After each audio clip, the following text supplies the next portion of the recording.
Hello Crusaders, thank you for stopping by another video. Today we are going to be talking about something extremely important, something extremely vital to the Call of Duty community. It is a huge issue that is popping up right now within the community and I want to address it.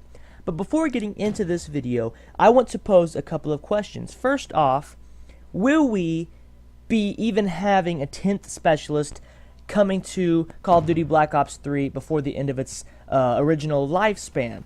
There's been talks that maybe we will be seeing a 10th specialist, but that leads me to my second question. People are thinking and speculating that it may only be available via supply drop. So, my second question is, if we do have a 10th specialist coming to Call of Duty Black Ops 3, will it only be available via supply drop? And these are two big questions that are going to be leading me into my topic of discussion today. There have been many people complaining about these things, about supply drops and everything, and how it's basically pay to win. So please just keep these questions in mind over the course of this video. So let's just hop right into it.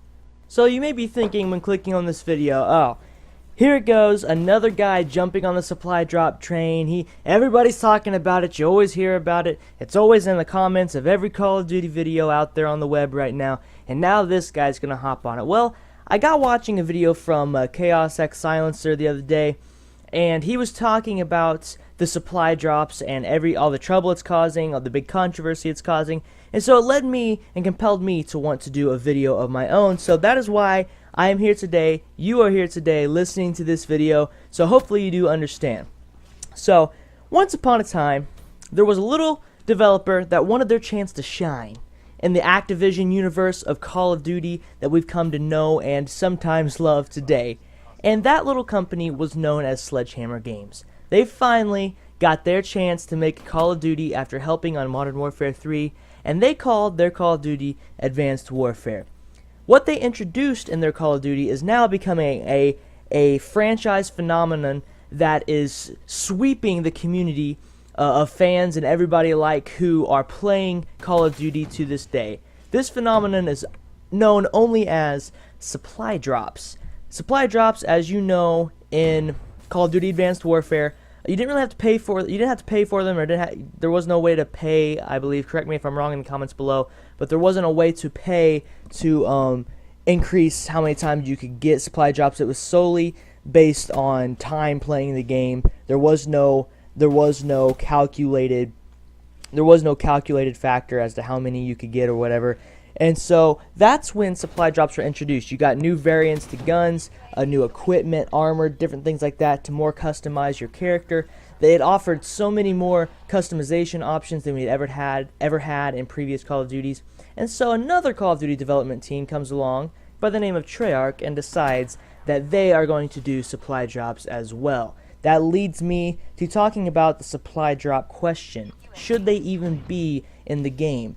So as you see, when Call of Duty Black Ops 3 first came out and they introduced supply drops to the game, okay, it was cool. You have to get unlock tokens. Cryptokis is what they're called to unlock it. 10 is a common, 30 is a rare supply drop, and with a rare supply drop, you have a chance to get legendary and epic equipment, guns, and so on and so forth. Okay, this is cool. Well, not too far down the line after Black Ops 3 launched, as we all know, they released COD points to be purchasable with real currency, so you can increase the amount of times you could get and open rare supply drops.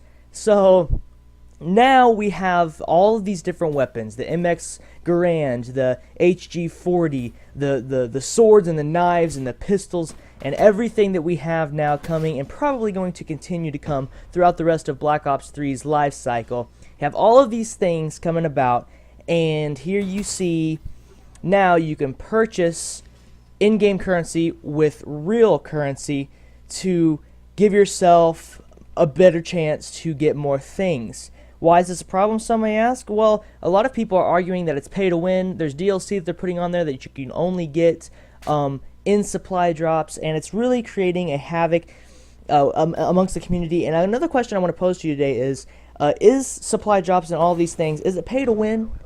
A lot of people might argue that it is, because some of these weapons are really awesome, they're cool, and it's not fair to the people who don't want to spend hundreds and hundreds of dollars buying these supply drops so they can get these cool items. You know, I feel like people would rather pay $5 or something to just get the gun or the sword or the knife or whatever they so desire, rather than spending hundreds of dollars to maybe or maybe not get the item that they so desire. And so if it's not pay to win, it's still a hassle. It's still a money-monging way to make, to make a profit. And so it's making a lot of people in the community very upset. Getting back to the 10th Specialist, which many people are calling Blackjack, I think is what they're calling it. Making a new Specialist DLC only available through supply drops, it may cripple the Call of Duty community. This may be what finally sends Call of Duty down a very, very dark path. The reason why I say that is because people are going to be so tired, so sick of buying more COD points and doing all this stuff to to increase their chances of getting cool things, and supply drops are going to get so out of hand because they're finally going to be seen as what they are, a big name company trying to make the biggest profit in the shortest amount of time. And yes, ultimately that's what they are, but still they can't come across like that to their fans, because eventually people who buy their games are just going to walk away. So simply doing this way, it's not gonna help anything the way they're handling the situation. Treyarch, I've heard, is working to make supply drops more efficient in the game, so it's not as controversial. But so far they haven't done anything that has actually helped the community, actually helped solve this controversy. They are working on it. They're trying to make it better, more efficient, maybe not quite as annoying, not quite as strenuous, I guess I should say, on the game. This whole thing just seems off to me. But one thing we need to understand is it's not all Treyarch's fault. They are owned by Activision, published by Activision, and ultimately Activision wants to make money off of these games. So Treyarch probably gets called up from Activision, say, look, we need to, and the other two development teams probably all get called up and like, look, we need to find new ways to make money, make profit. Their games are doing well, so we need to take advantage of that. And so they do all they can to appease their publisher so they can continue to make money and can continue to make games. That's ultimately what they're doing, guys. You have to understand they are a business. It's just how it is. They're trying to make a profit. Because at the end of the day, these big name developers, big name game developers, they want money. However, the question I want to ask you today as this video winds down is, are they going too far with the marketing of supply drops and COD points? Do you think they're doing too much? They're being too obvious on trying to basically steal away money from the community? That's all I have for you guys today. Please like and subscribe if you did enjoy the video, if you did enjoy the content and you want to see more of my videos. I did enjoy looking up this topic and discussing it with you guys, and I can't wait to see in the comments how you guys feel about this supply drop question, the supply drop problem. It's very controversial, and it's a very pressing matter in the community today. So please, everyone, go and have an awesome day. Be blessed. This has been Eli. Goodbye.